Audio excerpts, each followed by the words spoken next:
자녀들아, 주 안에서 너희 부모에게 순종하라. 이것이 옳으니라. 내 아버지와 어머니를 공경하라. 이것은 약속이 있는 첫 계명이니 이로써 내가 잘되고 땅에서 장수하리라. 아멘. 어느 젊은 청년이 대기업 취직을 위해서 면접을 보러 갔습니다. 모든 단계를 거친 후고 마지막으로 그 회사의 대표와의 면접을 갖게 되었어요. 그래서 대표가 남자의 그 이력서를 쭉 훑어보니까 아주 공부를 참 잘한 수재였습니다. 이미 고등학교 때부터 가장 높은 성적을 받아왔었습니다. 그래서 대표가 물었습니다. 대학을 다니는 동안 장학금을 받았나요? 그러자 청년이 아니요. 그러면 아버지께 학비를 대어주셨는가요? 그러니까 청년이 우리 아버지께서는 제가 어렸을 때에 돌아가셨습니다. 그래서 어머니께서 제 학비를 대어주셨습니다. 그러자 대표가 묻습니다. 그럼 어머니께서는 무슨 일을 하시죠? 세탁소에서 일하십니다. 그러자 대표가 그 청년에게 손을 보여달라고 합니다. 그래서 대표가 그 청년의 손을 이렇게 보니까 참 손이 뽀얗고 부드럽고 말랑말랑하였습니다. 그러면서 이야기합니다. 혹시 어머니를 도와드린 적이 있나요? 청년이 대답합니다. 아니, 전혀요.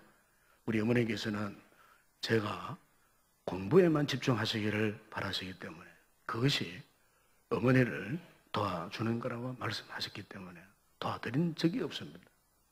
그러자 이제 대표가 잠시 생각을 하다가 말합니다. 그러면은 집에 돌아가서 어머니의 손을 씻겨드리세요. 그리고 돌아와서 나머지 이야기를 마저 하도록 하겠습니다. 그래서 이 청년이 이제 꿈에 그리던 회사에 취직된다고 하니까 너무나 신이 났습니다. 그래서 이제 그날 집에 돌아와서 이제 어머니의 손을 붙들고는 어머니의 손을 지켜드리려고 여쭈어요. 그러니까 어머니가 한 번도 이런 일이 없었는데 너무너무 어리둥절 하시면서 너무 좋아서 손을 맡겼어요. 그런데 이 청년이 어머니의 손을 찬찬히 살피던 그 청년의 밤에 눈물이 흘러내려죠. 가만히 보니까 어머니의 손에 온갖 흉터, 굳은 살로 덮여있는 것을 난생 처음 보게 된 거예요. 그래서 그가 이런 깨달음이 왔습니다. 매일 힘들게 일한 우리 어머니의 이 손이 있었기 때문에 내가 최고의 교육을 마칠 수 있었구나. 전에는 전혀 알지 못했는데 어머니의 그 흉터 자국한 그 손길을 느끼면서 비로소 이 청년이 내가 이렇게 공부하고 이렇게 훌륭한 기업에 응시할 수 있던 것도 다 어머니의 공로였구나. 자신의 좋은 성적 그리고 멋진 미래를 위해서 우리 어머니께서 이렇게 헌신하시고 대가를 지불하셨구나 하는 사실을 깨닫게 되었어요. 그래서 그 다음날 아침 이 청년이 눈물로 붉어진 눈을 하고 그 회사 대표를 찾아가 만났어요. 그러자 대표가 물어서요. 어제 집에서 무엇을 느끼는지 말씀해 주시죠. 청년이 대답을 합니다. 감사를 배웠습니다. 어머니가 아니었다면 이렇게 많은 것을 얻지 못했다는 사실을 비로소 깨닫게 되었습니다. 세상에 그 어떤 것보다도 어머니가 얼마나 소중한 존재인지를 저는 이제야 깨달았습니다. 그러자 대표가 말합니다. 제가 뽑고 싶었던 그 사람을 이제야 만났군요. 바로 당신 같은 사람을 고용하고 싶습니다. 환영합니다. 축하합니다. 여러분, 하나님께서 만드신 여러 가지 제도 중에서 우리가 태어나고 자라고 그리고 성장하여 이 삶을 누릴 수 있는 이 가정, 가정보다 더 신성하고 가정보다 더 중요한 것이 없어요. 왜냐하면은 이 가정이라고 하는 이 공동체 안에는 항상 이 사랑이라는 것이 있기 때문에요. 어머니의 사랑, 아버지의 사랑, 부모님의 사랑이 항상 이 가정의 핵심을 유지하고 있다는 사실이에요. 여러분, 사람이 세상에 태어나서 제일 먼저 만나는 것이 뭡니까? 어머니의 사랑이잖아요. 엄마의 사랑이에요. 갓난아기가 세상에 태어나 눈을 뜨면 제일 먼저 만나는 것은 정다운 엄마의 품 아닙니까? 예. 엄마의 품에 사실 누구든지 제일 먼저 안기게 되어 있어요. 그 갓난아기가 어머니의 따뜻한 품에 안겨갖고 어머니의 그 사랑에 젖을 먹고 자라지 않습니까? 그리고 그 어머니는 그 어린 생명을 키우기 위해서 흘리는 눈물, 쏟는 정성, 수고하는 노력, 사실 그것은 바다보다 넓고도 바다보다 깊은 그 어머니의 사랑, 그 어버이의 그 사랑. 그렇기 때문에 오늘 여기 있는 우리 모든 성도들은 알고 보게 되면은 그 누구도 자기 힘으로 자란 사람 아무도 없어요. 철저하게 우리는 어머니의 사랑, 이 어버이의 사랑을 먹고 자라났다는 거예요. 그 어머니의 그 정성의 힘으로 오늘날 우리가 성장해서 어엿한 성인이 되어진 것 아니겠습니까, 여러분? 그래서 중국의 위대한 그 어머니 맹모는 맹자를 올바로 키우기 위해서 어떻게 했다고 그러죠? 3번이나 이사를 하지 않았습니까, 여러분? 불세출의 영웅 프랑스의 나폴레옹도 마찬가지예요. 죄와 용기를 겸비한 어머니 루티치아, 그 어머니가 나폴레옹을 지극정성으로 양육하고 키웠다는 겁니다. 그래서 나폴레옹이 훗날에 자신의 그 어머니에 대해서 이런 고백을 했어요. 오늘의 나를 만든 것은 나의 어머니다. 그랬어요. 나의 어머니 오늘 나를 만들었다는 겁니다. 우리나라의 조선조의 위대한 학자 율곡 선생 뒤에도 지덕을 겸비한 어머니, 신사임당의 자식 사랑, 그 사랑 때문에 위대한 조선조의 유명한 1등가는 그런 위대한 학자가 나오게 되었다는 거 아니겠습니까, 여러분? 여러분, 그렇습니다. 한 인간의 완성, 그것은요, 가정 안에서의 철저한 어머니의 사랑, 부모님의 사랑, 이것 없으면 불가능한 겁니다. 자식을 품에 안고 있는, 그리고 인자한 눈으로 이렇게보는 어머니의 사랑보다 더 아름답고 숭고하고 존귀한 것은 없다는 겁니다. 그래서 오늘 본문에 보시면은 정리에서도 이런 부모님에 대해서 하시는 말씀이 무엇입니까? 자녀들아, 주 안에서 너희 부모에게 순종하라. 이것이 옳으니라. 내 아버지와 어머니를 공경하라. 이것은 약속이 있는 첫 계명이니, 여러분, 부모에게 순종하라. 내 아버지와 어머니를 공경하라. 특별히 여러분 여기에 공경하라. 이 공경한다는 이 말이 구약의 히브리에는 이 가베드라는 단어를 사용합니다. 10계명의 5계명 가운데 내 부모를 공경하라 하는 그 말에 가베드라는 단어를 사용하는데, 이 가베드라는 이 단어가 3가지 용도로 사용되어졌어요. 먼저 저울에 물건의 무게를 다릴 때 가베드라는 단어를 사용했어요. 그리고 또 하나는 상대를 높이거나 상대를 향하여 영화롭게 하거나 이렇게 영광을 돌리는 이런 말을 할 때 가베드라는 단어를 사용했어요. 그리고 또 하나는 무겁다라는 말을 할 때에 이 가베드라는 말을 사용했다는 겁니다. 그런데 여기에 무겁다고 하는 말은 어떤 물량적인 개념으로 무겁다는 그런 말이 아니에요. 이 무겁다고 하는 말은 비중이 있다, 중요하다, 정말 소중하다라는 의미를 가질 때에 이 가베드라는 단어를 사용했다는 겁니다. 그래서 이 유대인들은요, 이 가베드라는 단어를 명사형으로 사용할 때는 어떤 의미를 사용했냐면, 우리 인체의 장기 가운데에 간을 지칭할 때에 간을 두고서 가베드라는 단어를 사용한다는 겁니다. 여러분 잘 아시다시피 우리 몸에서 간이 차지하는 그 기능과 역할은요, 굉장한 겁니다, 여러분. 만약 간에 이상이 생기잖아요. 어떤 간질환이 생기잖아요. 그러면 빨리 그걸 치료를 하셔야 되는 거예요. 왜 그러냐면은, 간이 망가지면은, 우리 인체의 모든 질서나 메커니즘이 다 무너져 버린 거예요. 돌이킬 수 없는 치명적인 상황에 들어간다는 거예요. 만큼 우리 몸에 다른 모든 장기들이 다 소중하지만은 간은 더더욱 중요하다는 의미에서 이 히브리인들은요, 이 간을 카벳. 무슨 말입니까? 정말 소중하고 정말 중요하다는 의미에서 간을 그렇게 불렀다는 거예요. 마찬가지로 오늘 하나님께서 내 부모를 공경하라 하시는 의미도 마찬가지예요. 카벳이라는 용어가, 단어가 그렇게 소중하고 그렇게 무게 있고 그렇게 참 귀한 것처럼 우리가 세상을 살아갈 때에 우리를 낳으시고 길러주신 이 부모님께 순종하고 부모님을 공경하는 그것은 세상의 그 어떤 것보다도 가장 우선적으로 지켜야 할 중요한 영적인 질서라는 거예요. 이 질서가 허물어져 버리면 온전히 질 수가 없다는 거예요. 가정 안에서의 이 질서, 영적인 질서, 자녀들이 부모님을 가장 순종하고 가장 영화롭게 하고 가장 공경의 대상으로 삼지 않는 그 가정은 이미 가정 안에서의 영적인 질서가 무너져 내렸다 그 말이에요. 그러면 그 가정이 무슨 희망이 있겠습니까? 여러분, 한 나라 국가도 얼마 전 우리나라도 사회적 질서가 무너져 버리니까, 정치적 질서가 무너져 버리니까 나라가 한동안 얼마나 혼란스러웠습니까, 여러분?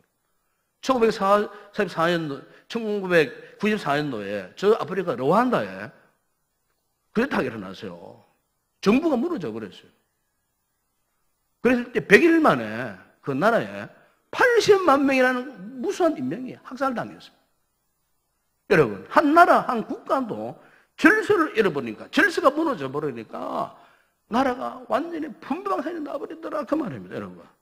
여러분, 이렇게 우리의 가정 안에서도 분명한 질서가 있는 거예요.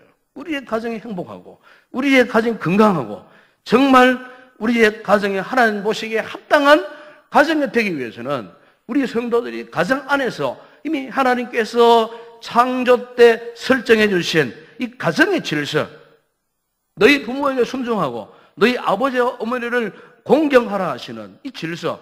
그래서 오늘 성경은 이렇게 말씀하지 않습니까? 이것이 얼마나 중요했으면은 이것은 약속이 있는 첫 계명이라고 그렇게 말씀하셨어요. 우리가 구약성경 출애굽기 19장에 보시면은 모세가 하나님 앞에 시내산 올라가서 십계명을 받아왔잖아요. 그런데 십계명을 받아온 그 모습을 보게 되면은 모세가 양손에다가 두 돌판을 안고 내려와서요.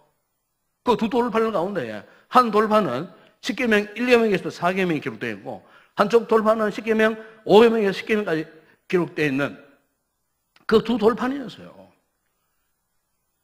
1계명에서 4계명에서는 첫 번째 계명이 뭡니까? 너는 나 외에 다른 신들을 내게 두지 말라. 그러면서 오직 하나님만을 섬기고 하나님만을 경외하라는 그 내용이 한쪽 돌판에 있고, 한쪽 돌판에 이 돌판은 첫 번째 계명이 뭐냐면은 네 부모를 공경하라. 하나님과의 관계성이 있는 한쪽 돌판, 한쪽은 인간과 인간 관계 속에서 제일 우선적으로 하나님이 강조하신 것이 뭐냐면은 내 부모를 공경하라. 부모를 공경하라. 이게 안 되면은 모든 질서가 무너져 버린다는 것입니다. 그래서 우리는 하나님의 영적 권위에 순종하고 하나님을 섬기고 육신적으로는 우리를 낳으시고 길러주신 부모님의 권위에 순종하고 부모님을 공경하는 이 삶을 살아갈 때에 비로소 그 가정은요, 영적인 질서가 세워지는 건강한 가정이 된다는 거예요. 근데 요즘 우리 시대를 보시면 어떻습니까? 이렇게 하나님께서 주신 질서가요, 자꾸 무너져 내립니다. 그래서 수많은 가정들이 깨어지고 가정이 해체되어지고 왜요? 이 같은 세워주신 권위에 순종하지 않기 때문에. 그래서 사회 곳곳에서 무너지는 가정들이 얼마나 많이 있는지 몰라요. 최근 이제 우리나라가 이미 고령사회에 들어갔다고 말하지 않습니까? 이 고령사회라는 것은 65세 이상 된 인구가 전체 인구의 7% 되면은 이미 그 사회를 걸어서 고령사회라고 말합니다. 이미 원래 10%를 넘어섰다고 말하지 않습니까? 26년이 되면은 이미 20%가 넘어선다는 겁니다. 그때 초고령 사회에 들어간다는 거예요. 이제 얼마 안 있으면은 지난주 어떤 뉴스를 보게 되니까 몇몇 개 군 단위가 사라질 때 온다는 거예요. 앞으로 10년, 15년 후에는. 네, 전부 이제는 고령사회, 시골에 젊은이가 없고 전부 노인들만 계시고 그 노인들 어르신들이 다 돌아가시면 그 동네가 텅텅 빈다는 거예요. 그래서 몇 개 군 단위가 사라질 때가 곧 온다는 거예요. 이런 상황 속에서 사회적으로 비일비재하게 일어나는 사건들이 무엇입니까? 반찬 투정하다가 아버지가 부정하니까 아들이 아버지를 때려가 죽이는 사건이 일어나고요. 중풍으로 쓰러진 70대 노모를 50대 아들이 귀찮다고요. 방치했다가 그 어머니를 굶어 죽이는 사건도 있어요. 용돈을 달라고 하다 용돈을 거절당하자 10대 아들이 어머니를 폭행해서 죽이는 사건도 있어요. 아버지 재산에 탐나가지고 아버지 인감도장 내가 돌려가 안 주니까 아버지를 엉덩이로 부딪혀가지고 아버지를 죽여. 뭐 사실 이미 담지 못할 이런 존속상해 살인사건, 노부모 유기사건, 노인학대사건, 그야말로 반인륜적이고 필연적인 이와 같은 사건들이 우리 사회에 지금요 광범위하게 행해지는 안타까운 모습을 우리가 볼 수가 있어요. 예. 여러분, 역사학자들은 로마 제국이 왜 멸망되었는가에 대해서 많은 학자들이 이런 이야기를 합니다. 로마의 지나친 사치, 개방적인 문화, 그리고 기존 전통 윤리를 무시하고 사람들이 방종할 때부터 그 로마의 가정들이, 로마의 가정의 질서가 무너지기 시작하면서 결국 로마 제국이 멸망당했다는 그런 이야기를 합니다. 바로 이 같은 시대적 상황을 잘 알았던 당시 로마 시대에 살던 사도 바울이 오늘 본문에서 말씀하고 있는 거예요. 자녀들아, 주 안에서 너희 부모에게 순종하라. 이것이 옳으니라. 내 아버지와 어머니를 공경하라. 특별히 사도 바울은 이것이 옳다. 그래서요. 무슨 말입니까? 당연하다는 겁니다. 자녀가 부모에게 순종하고 부모를 공경하는 것은 뭐 다른 조건 따질 것이 아니고 당연하다는 거예요. 그런데 이런 당연한 이것을 하지 않으면 어떻게 될 수밖에 없어요. 망하는 거예요. 망할 수밖에 없는 거예요. 구약의 마지막 책인 말라기서가 있지 않습니까? 말라기 4장 마지막 장, 구약의 마지막 장, 그리고 마지막 절이 5절, 6절이에요. 그 5절, 6절에 보면은 거기 이런 말씀이 있어요. 보라, 여호와의 크고 두려운 날이 이르기 전에 내가 선지자 엘리야를 너희에게 보내리니 그가 아버지의 마음을 자녀에게로 돌이키게 하고 자녀들의 마음을 그들의 아버지에게로 돌이키게 하려라. 돌이키지 않으면 두렵건대 내가 와서 저주로 그 땅을 칠까 하노라 하시니라. 여러분, 하나님께서 구약의 마지막 부분에서 바로 이 말씀을 하신 이유가 있어요. 그 당시에 유대 사회가 극도로 방종하고 타락했다 그 말입니다. 종교적으로 타락했고 가정 문화가 타락했고 그래서 극도로 타락한 방종하는 그 시대 이스라엘 백성들을 향하여 하신 말씀이 바로 이거예요. 그런데 하나님께서 마지막으로 이 말씀을 하신 후에요 400년 동안 침묵하셨어요. 마지막 이 말씀을 이후로 그 어떤 말씀도 하지 않았어요. 그 어떤 선지자도 보내지 않으셨어요. 한마디로 무슨 말입니까? 영적으로 캄캄한 사각지대가 되어버린 거예요. 저는 그렇게 생각합니다. 오늘 우리의 시대가 지금 어떻게 보면 이런 영적인 캄캄한 사각지대에 지금 놓여 있어요. 사람들이 서로 등을 지고 부패하고 타락하고, 그리고 맨 먼저 가정에서부터 자식들이 부모를 거역하고 공경하지 않고, 그래서 가정의 질서들이 막 허물어지는 거예요. 지금 가정들이 막 붕괴되어지는 거예요. 가정이 붕괴되어지는데 이 사회원들 온전하겠습니까, 여러분? 아무리 나라에 좋은 대통령이 세워주고 사회적인 아무리 좋은 복지 정책을 펼친다 할지라도 각 가정에서 이 질서가 무너져 있는데, 사회적으로 아무리 좋은 복지 정책을 펼친다 할지라도 과연 그 사회가 여러분 행복하겠습니까? 이미 가정 안에서 이런 문제가 지금 bom을 터지듯 터지고 넘쳐나고 있는데, 가정의 질서가 지금 무너져 있는데 어떻게 복지사회를 꿈꾼단 말입니까, 여러분? 그거는 망하는 사회예요. 희망이 없는 사회가 아니겠습니까, 여러분? 그래서 하나님께서 이런 상황을 놓고 부모들이나 자녀들에게 던진 말씀이 말라기 4장 6절 말씀 아닙니까? 그가 아버지의 마음을 자녀에게로 돌이키게 하고 자녀들의 마음을 그들의 아버지에게로 돌이키게 하라. 만약 돌이키지 않으면 내가 와서 저주하겠다는 겁니다. 망하게 하겠다는 겁니다. 한 사회도 한 가정도 이 질서가 회복되지 않으면 망한다는 겁니다. 더 이상 희망이 없다는 겁니다. 물질적으로 아무리 풍요를 누리고 호화호식한다 할지라도 이 질서가 회복되어야 되는데 무슨 행복을 느끼고 기쁨을 누리고 즐거움이 있겠느냐 그 말이에요. 가정의 질서가 무너졌는데 무슨 수로 우리 하나님을 온전히 경배하겠습니까, 여러분? 가정이 건강해야 교회도 건강한 거예요. 가정 안에서 질서가 회복되지 않는데 어떻게 교회의 영적 질서가 회복되겠습니까? 그게 자라는 아이들이 교회의 어른들을 우습게 이기는 거예요. 군인 앞에 순종하지 않는 거예요. 왜요? 이미 무너진 가정, 무너진 질서 가정에서 자라는 아이들이 모른다 그 말이에요. 버릇없이 굴고 예의 없고 막무가내 식으로. 여러분, 그렇게 될 중요한 것은 이 가정의 질서를 회복해야 할 줄로 믿습니다. 자녀들이 철저하게 부모님 말씀에 순종하고 공경하는 이것부터 우리 믿음의 성도들이 순종하고 실천해야 되는 것입니다.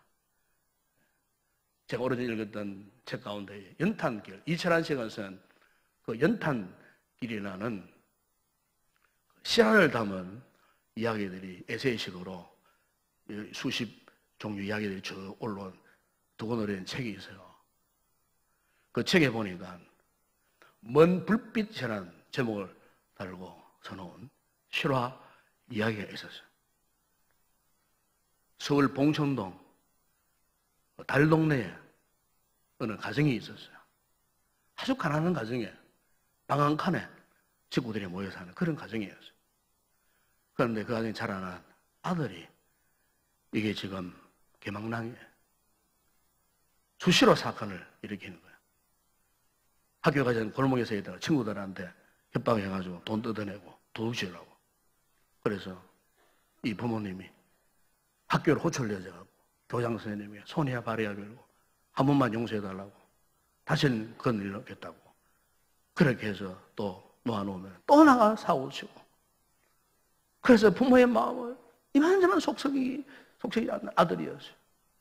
그래서 그 아버지가 불안한 거예요. 저 녀석이 언제 또 잘못 일을 터뜨려가지고 이 교도소에 갈 줄도 모르니까 점점 건강하던 이 아버지가 하루는 어느 귀금속 가게에 들어가가지고 마음에도 없는 이 도둑질을 하는 척 하다가 붙잡혔어요. 그리고 교도소에 들어갔어요. 그래서 사고뭉치 아들과 그 어머니가 아버지를 면회 왔어요. 그러니까 그 아버지가 아들에게 아들아, 이 아버지를 용서해라. 사는 게 너무 힘들어. 아버지가 순간적으로 잘못을 저질렀구나. 아버지가 이 모양이 너희들 바른 길을 갈 수 있겠냐? 그런 한 가지 부탁을 하마. 너는 꿈에라도 이런 곳에 յու끌여서는 안 된다. 아버지를 봐라. 교도소가 사람 살만한 곳이냐? 얼마나 처참하냐? 너는 절대로 이 처참한 곳에 오서는 안 된다. 그래서 아버지를 면회하고 엄마 집으로 돌아갈 때 어머니가요, 아들을 붙잡고 통곡을 하면서 하는 말이, 야 이놈아, 네 아버지는 지금까지 한 번도 남의 것을 욕심을 부려본 적도 없고 남의 것을 훔친 적도 없는 사람이야. 바로 너 때문에 일부러 그러신 거야. 네가 혹 잘못을 해서 교도소에 들어갈까 봐 네 아버지가 걱정이 되어서 네가 갈 곳 그곳에 미리 가셨어. 네가 오는 걸 막아보시려고 일부러 그렇게 하신 거야. 그래서 아들이 충격을 받는 거예요. 아, 우리 아버지가 나를 위해서 일부러 지금 죄를 짓고 일부러 지금 교도소에 들어가시고, 이 아버지의 그 사랑이 아들이 감동을 받습니다. 그래서 변화가 되어가고 공부 1신분 해가지고 좋은 대학에 들어가서 부모의 기쁨을 안겨다 주었다는 그런 감동적인 이야기가 거기에 있어요. 바로 이야기 끝에 이 작가가요, 이런 마지막 글을 남깁니다. 아버지는 아들을 위해 스스로 어둠이 되었다. 어두운 밤바다 같은 인생에서 괴로워할 때 아버지는 어둠 속에서 빛이 되었다. 아, 아버지. 사랑하는 여러분, 오늘 자녀된 우리 성도들, 오늘 어버이 주일날 저도 그러고 여러분도 그러고, 부모님에 대한 그간의 우리의 행동, 처신 다시 한번 곰곰이 돌아보고, 혹 잘못한 부분이 있으면은 먼저 하나님 앞에 회개하고, 살아있는 동안, 어른들이 살아계시는 동안 정말 우리 자녀들이 이 성경 말씀대로, 이 오계명대로, 첫 계명대로 부모님을 존중하고 공경함으로써 우리 성도들이 먼저 무너진 우리 가정의 질서를 회복해 갔으면 좋겠습니다. 그럴 때 하나님이 기뻐하시는 믿음의 가정이 되지 않겠습니까? 또 우리 부모님들은 남은 생애 동안 어쨌든 우리 자녀들에게 믿음의 귀감이 되고 믿음의 본이 되었으면 참 좋겠습니다. 우리 자녀들에게 롤 모델이 되어가고, 야, 우리 아버지가, 우리 어머니가 이렇게 참 좋은 분이셨다, 하나님 앞에 신실한 믿음의 삶을 사셨다 하는 안한 모습을 자녀들에게 보실 때 우리 자녀들이 감동을 받고, 그 감동 속에서 또한 우리 자녀들이 이 계명 따라 주님이 주신 질서를 세워가지 않겠습니까? 이런 행복한 믿음의 가정, 아름다운 귀한 우리 성도들의 가정이 되시기를 주의 이름으로 축원합니다. 기도하겠습니다. 우리 아버지 하나님, 참으로 감사합니다. 어버이 주일을 통하여 우리 자녀들이 그간 부모님에 대한 우리의 행동들을 돌아보며 먼저 하나님 앞에 우리 허물을 주님 앞에 고백하며 이 제5계명의 말씀처럼 어떤 상황 속에서도 우리를 낳아주신 부모님께 순종하고 공경하는 가정의 영적인 질서를 회복해가는 우리 복된 믿음의 성도들이 되어줄 수 있도록 우리에게 은혜를 베풀어 주시옵소서. 우리의 무너지는 가정의 영적 이 같은 질서가 회복되어져서 우리 모든 성도들의 가정이 건강한 가정 되게 하여 주시옵소서. 우리 부모님들에게 건강과 장수의 복을 허락하여 주시고 남은 생애 동안 우리 어른들의 아름다운 모습, 삶의 모습이 우리 자녀들에게 모델이 되어 감동을 불러일으켜서 이 아름다운 믿음의 유사한 아름다운 모습이 자녀 손들에게 잘 전수되어 자자손손이 아름다운 믿음의 가정으로 세워져가는 복된 우리 성도들과 우리 모든 성도들의 가정들 되게 하여 주시옵소서. 예수님의 이름으로 기도드리옵나이다. 아멘.